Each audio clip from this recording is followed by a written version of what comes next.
buenas a todos, mi nombre es Jorge Daniel Otaiza, comisionado de JUS 360, el portal jurídico de la Asociación Civil JUS et Veritas.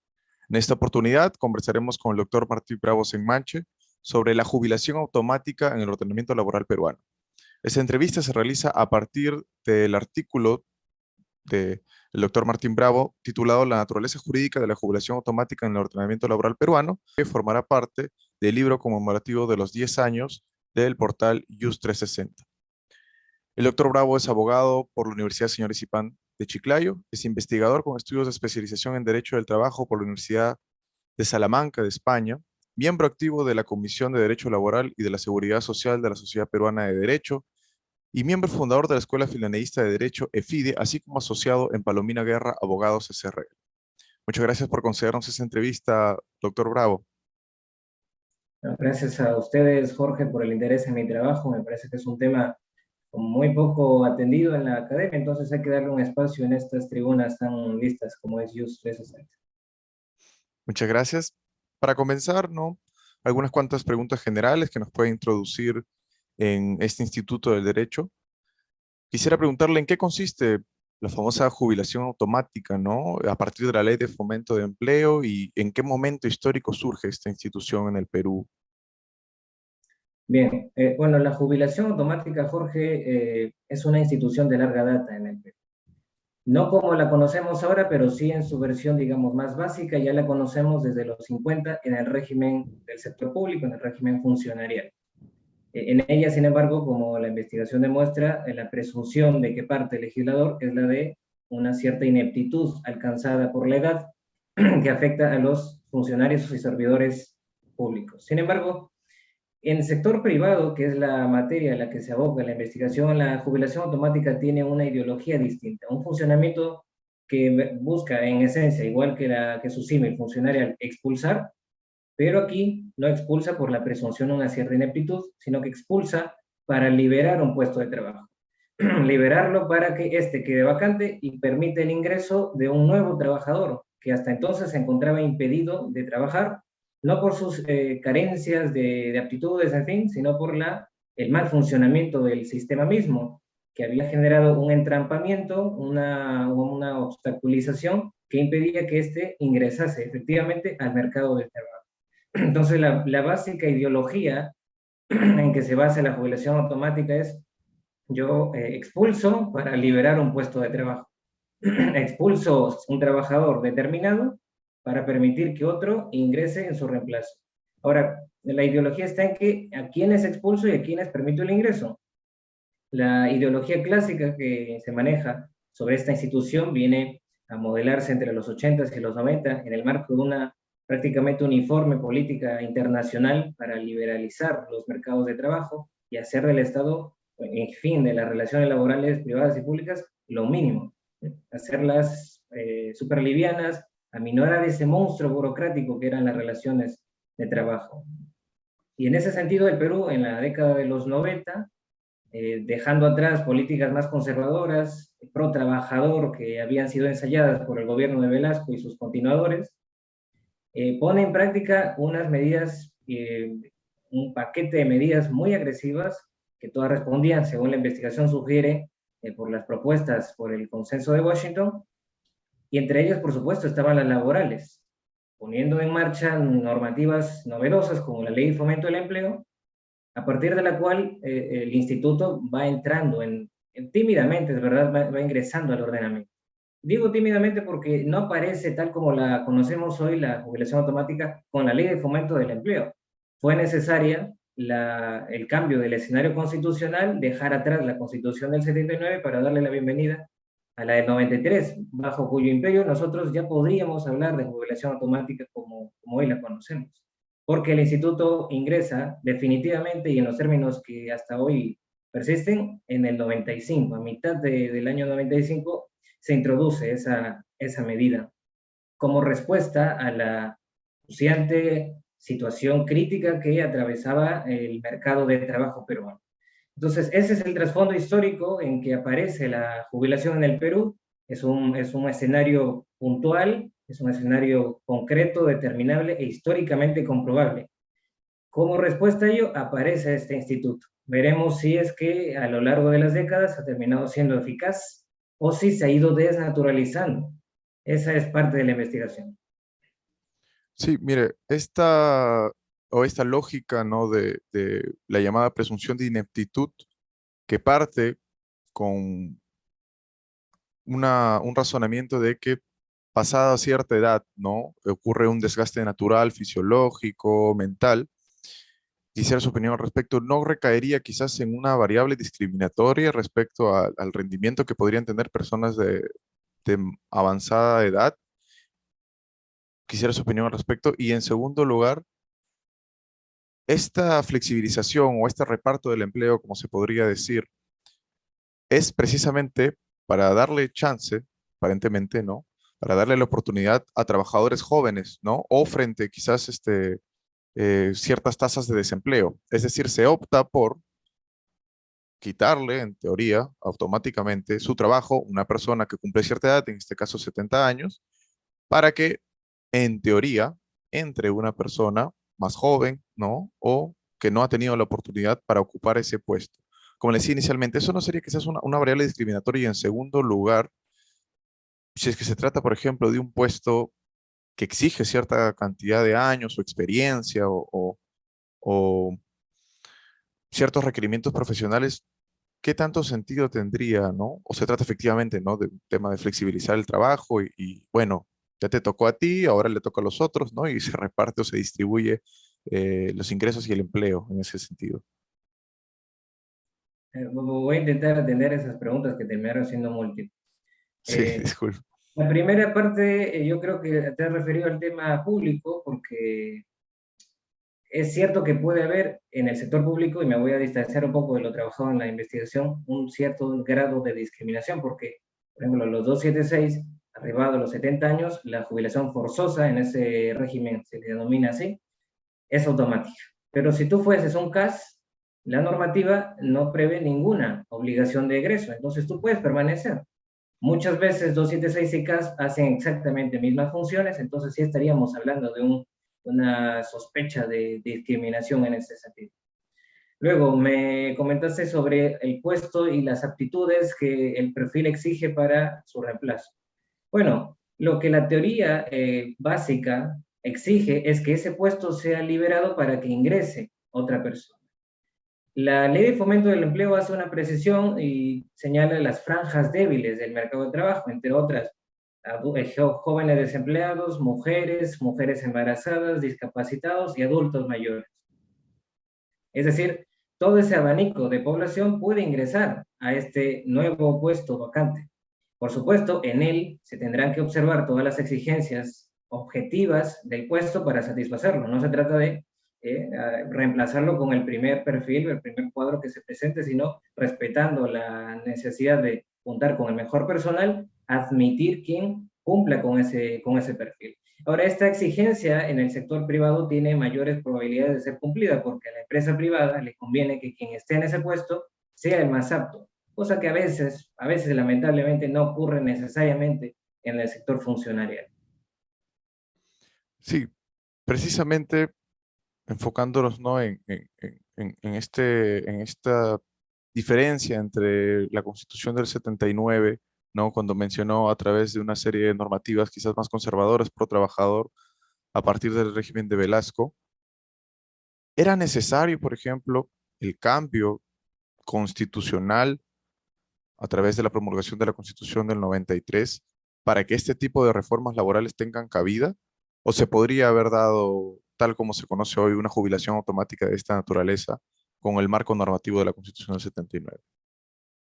La investigación sugiere, Jorge, que no era posible bajo el imperio de la Constitución del 79 haber procedido con una medida tan agresiva, tan extrema, como yo la denomino de última ratio, como la jubilación. Porque la Constitución del 79 presentaba un gran obstáculo para la introducción efectiva y eficaz de este tipo de medidas, que era el artículo 48 que establecía, capitalizando un camino que, si bien fue ambivalente, capitalizó un camino a favor del derecho a la estabilidad laboral. Entonces, el legislador fujimorista, llamémosle, tenía una enorme piedra en el zapato, que era la Constitución del 79, para introducir ese tipo de medidas. No fue posible con la introducción de la Ley de Fomento del Empleo, pero cuando se modifica el escenario constitucional e ingresa, se promulga la nueva Constitución, muy bien, teníamos todo listo para que las medidas que lo vemos como urgentes y necesarias puedan ingresar efectivamente al ordenamiento jurídico. Finalmente así sucedió con la modificación que se le hace a la Ley de Fomento del Empleo en el 95, y que finalmente justifica una refundición de su texto, aquí donde quedaría la jubilación automática como la conocemos actualmente. ¿Qué nos diría la jurisprudencia respecto a este Instituto del Derecho Laboral? ¿Se le considera tal como usted, por ejemplo, podría teorizar, o es más una causal de cese de trabajo de forma natural? Mira, yo creo que he sido un poco, me he exigido demasiado a la jurisprudencia nacional, porque he revisado, lo primero que uno encuentra cuando se introduce el estudio de esta problemática es el pronunciamiento del Tribunal Constitucional Español de 1981, una sentencia hermosa en donde se desarrolla didáctica, académicamente, con una profundidad envidiable, un poco sobre lo que es la jubilación automática. Entonces, ese es mi estándar jurisprudencial. Entonces, cuando yo encuentro en la jurisprudencia nacional doméstica pronunciamientos al respecto, quedo con la sorpresa de que lo único que han hecho es dedicarse, detenerse a los problemas aplicativos, a cómo se debería aplicar en la práctica el instituto, ¿no? Si la jubilación automática procede al llegar a los 70, es decir, en tu día de cumpleaños te llega tu cartita, o si es a partir de los 70, si el pacto en contrario aplica de forma tácita o necesariamente expresa, si existe posibilidad de alguna tutela resarcitoria por la aplicación de la figura, en fin, cuestiones que la investigación denomina como secundarias. Yo no le resto valor porque yo mismo litigo con estos problemas, pero insistimos que esos son problemas que no serán completamente resueltos hasta que no se sepa la naturaleza del instituto, y por eso es que es el primer gran paso que se debe dar en esta problemática. Pero Bravo, frente a esta institución, ¿no?, que fue promulgada bajo un contexto histórico y económico, ¿no?, que hoy por hoy quizás se podría llamar neoliberal, que quizás corresponde, ¿no?, a las políticas del consenso de Washington, a una reforma económica, ¿no?, a través también, o sea, no solo laboral, sino también a través del capítulo económico de la Constitución del 93. Hoy por hoy usted, quizás esto es más un poco personal, presiente que esta institución termina, ¿no?, por lograr su objetivo, o de alguna forma protege al trabajador, o siente que termina por dejarlo desprotegido, ¿no? O sea, si termina por cumplir con su objetivo, ¿no?, que es en teoría fomentar el empleo, y en segundo lugar, si es que termina por proteger al trabajador frente, ¿no?, a su avanzada edad, por ejemplo. Bien, bien, Jorge. Yo te comento que descubro esta problemática por mi labor abogadil. Yo defiendo a docentes universitarios que, arribado a cierta edad, pues les toca lo que les toca, ¿no? La jubilación automática. Entonces, cuando yo conozco este tema, me pareció bastante escandaloso, y dije, ¿cuál es el fundamento de esto? ¿Por qué él, que está en su cúspide de conocimiento, de sabiduría, ha consolidado sus conocimientos en la enseñanza, en fin, debe ser objeto de estas medidas tan agresivas? Entonces, por supuesto que existe un escándalo cuando se sabe que el contrato de trabajo perfectamente vigente tendrá que, de forma abrupta, terminarse. Y en alguna medida sí que puede ser lesivo para el trabajador. Y de hecho, en el ordenamiento, voy adelantándote una respuesta que, bueno, ya esperemos se publique pronto, sí resulta una medida incluso inconstitucional, porque la jubilación automática, Jorge, solamente es si es que yo expulso para liberar, pero si expulso y ese puesto lo he dejado libre, no lo reemplazo, entonces yo no estoy haciendo jubilación automática. Lo que estoy haciendo es basarme, hacerme de esa medida, de esa figura, para despedir a un trabajador sin más ni más. Despedirlo, ni siquiera extinción del contrato, sino una intención de expulsarlo. En el Perú, tal como está regulada la jubilación automática, no le permite funcionar de acuerdo a sus intereses verdaderos, que son liberar, fomentar, dinamizar el flujo del empleo. ¿Por qué? Porque la normativa lo único que establece es llegas a los 70 y la jubilación es automática. Pero ¿qué debería ser el texto de la norma? Llegas a los 70, la jubilación es automática y el empleador se encontrará obligado a convocar un nuevo trabajador para ese puesto dejado vacante. Obligaciones secundarias, si quieres, por parte o a cargo del trabajo del empresario para que ese puesto dejado libre sea finalmente reemplazado. Mientras que en la normativa no se prevea esa obligación fiscalizable como debería ser, la jubilación no está cumpliendo realmente con sus fines, se ha desnaturalizado y lo que genera pues es una terminación abrupta de un vínculo perfectamente saludable entre el trabajador y la empresa. Mire, le propongo un caso para elaborar precisamente al respecto, que lo conozco por testimonio.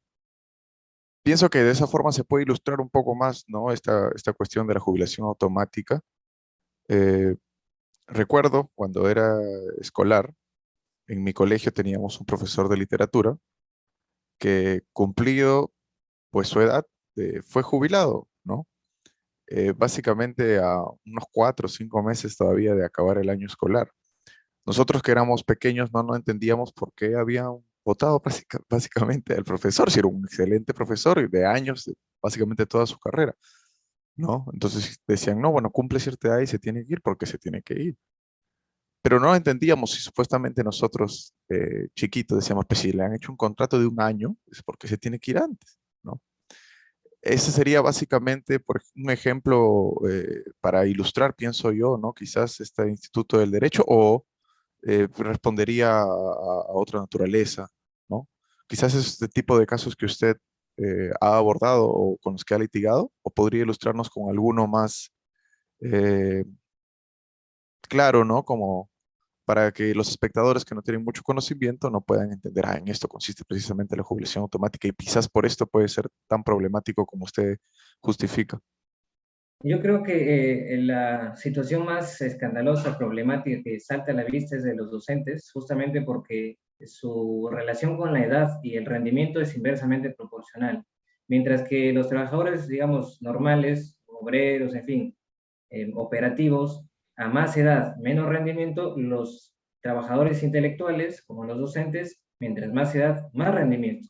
Entonces, realmente no tiene mucho sentido deshacernos de trabajadores que han asumido la docencia por décadas y han logrado a base de ella y del ejercicio ininterrumpido un nivel de didáctica superior, simplemente porque se arriba a los 70. Y es más escandaloso aún porque algunas empresas, y lo he visto yo, tienen que cumplir con el cese, bueno, con la jubilación automática a los 70, pero luego le dicen al trabajador, bueno, ya no puedo contratarte bajo la modalidad de contrato de trabajo, en fin, pero sí te puedo seguir manteniendo un vínculo civil. Vamos a hacerte un contrato de locación, tú vas a hacer tus recibos por honorarios, y allí sí que podemos ir trabajando. Entonces, ¿qué sentido tiene?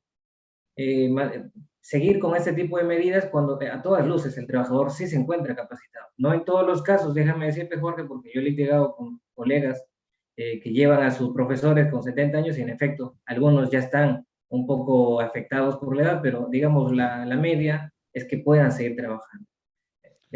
Casos como estos se ven mucho en los tribunales domésticos y por eso es que el Tribunal Constitucional se ha detenido con un poco más de entusiasmo en el caso de los docentes universitarios.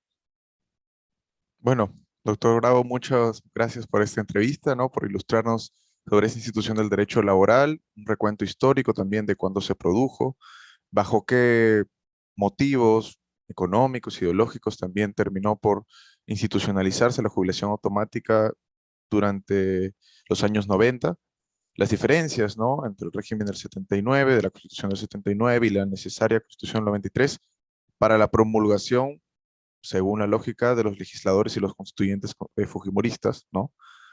Y finalmente, cómo esa institución termina por polemizarse o problematizarse en el caso, por ejemplo, de docentes, escolares, universitarios, y por qué valdría la pena que se estudie más esta institución en la doctrina, y eventualmente en la jurisprudencia, ¿no?, se tenga un mayor catálogo al respecto. Así que nuevamente muchas gracias por esta entrevista. Por supuesto, invitamos a que se revise este trabajo, esta investigación de autoría del doctor Martín Bravo Senmache. Así que nuevamente, muchas gracias por esta oportunidad y ojalá nos podamos encontrar en una próxima ocasión. Muchas gracias. Un gusto, Jorge, a tu disposición.